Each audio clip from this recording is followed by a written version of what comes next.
இந்த பட்ஜெட்ல இந்தியாவுடைய கடனை நாங்கள் இவ்வளவு அடைச்சிருக்கோம், இந்தியாவுடைய கடனை இவ்வளவு அடைப்போம்.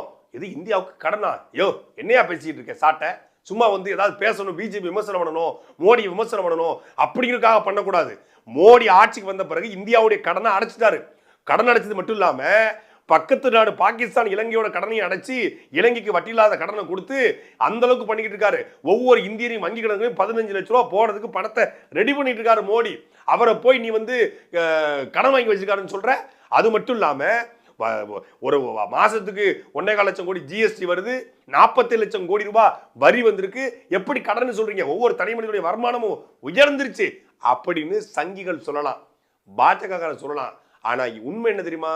மோடி ஆட்சிக்கு வரும்போது 55 லட்சம் கோடி கடன். இந்த 9 ஆண்டுகள்ல 3 மடங்கு இந்தியாவின் கடன் அதிகரித்திருக்கிறது. 157 லட்சம் கோடி கடன் இந்தியா இருக்கிறது.